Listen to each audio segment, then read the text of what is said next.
After we got back from the store, I knew that trouble was going to start all over again, so I felt it would be important to have a quick word with Desiree about her relationship with her mum and dad. Do you think your behaviour has given your mum and dad a reason to distrust you?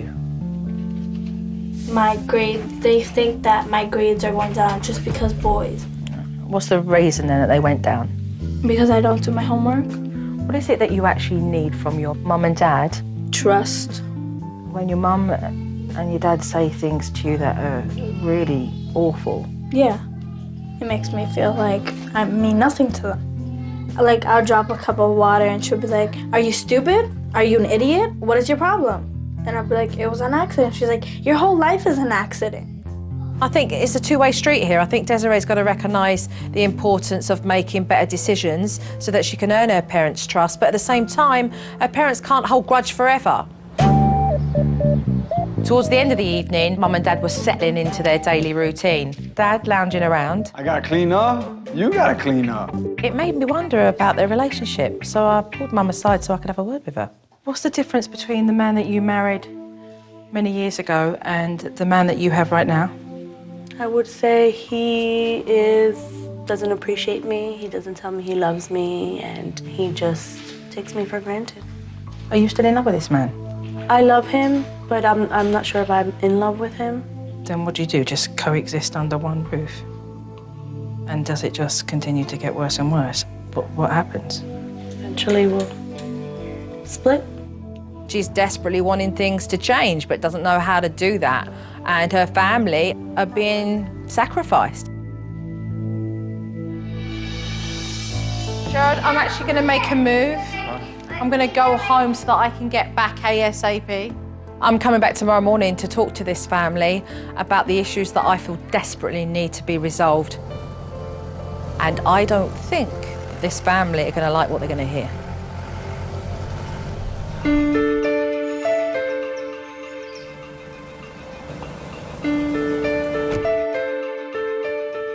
Right before the family meeting, I was very nervous. Good morning. I didn't know if she was going to come after me with a sledgehammer or what was going to go down. There are certainly some issues that need to be addressed with regards to Desiree. Trust is a big issue. She knows she's messed up, but she doesn't feel like she's being given a chance to regain back your trust. She's lied to me enough where it's difficult for me to trust her. But how does she put it right if she's not going to be given the chance to put it right? By not allowing her to prove to you that she can be trusted, you're closing the door on a critical time for her as a pre-teenager. I want to talk about you guys being out in public yesterday because, God, what a shambles. There is no discipline, there's no expectations, there's no rules. You've got to let these kids know where they stand. Okay, this is what I'm, expected to behave like. And if I don't, this is what's going to happen. How are they even going to know what discipline's all about? Just hoping they grow out of it, I guess. Excuse me? I said we're hoping they grow out of it, I guess.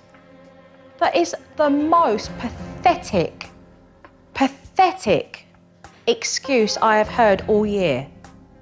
That is just so ignorant and immature of you, considering you are a father of 3 children and a husband. That attitude is going to get you nowhere. I would like to talk about the turmoil between the pair of you when it comes to making a decision. I was gobsmacked that I spent 45 minutes in this house waiting for a little 3-year-old to put some socks and shoes on and get out of the house. You saying put them on and then you say no, leave them. I mean, how was you working together in that situation? We didn't. Why? I feel like she's bringing a lot of tension.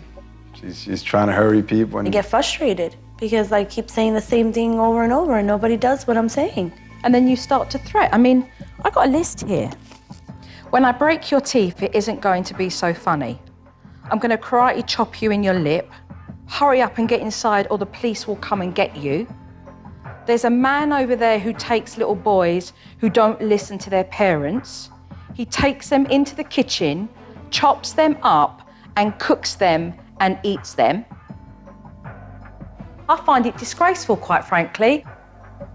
It is not okay for you to talk to your children the way you think you can talk to them because you are their parents. After the dust had settled with Shorty, I decided to give Dad this fun idea that would bring him closer with Desiree. Do any of you recognise this? These paper fortune-telling games. Obviously, as you know, inside there are questions. The idea of the game is to get Dad and Desiree talking more, and that's the first step to rebuilding trust. All right, orange. Orange. 3. 1, 2, 3. 1. What was the low point of your week? When Joe beat me up at the family meeting. I wanted Desiree to know that Joe did kick me in the butt, and you need to understand, I'm here, I'm willing to give this a chance, and I want you to do the same thing. What is the one thing about you I don't know? I love My that. favorite color? I know your favorite. No, you don't know my favorite color. I like the fortune teller because it gives me and my dad time together to have fun and joke around instead of him either criticizing me or coaching me. What I'm hoping is that this paper fortune-telling game is something that you'll do every day. I think the fortune teller is about me and my daughter spending time with each other. As she learns more about me, I can learn more about her, and there'll be more trust with our relationship, and we can be a little bit more open.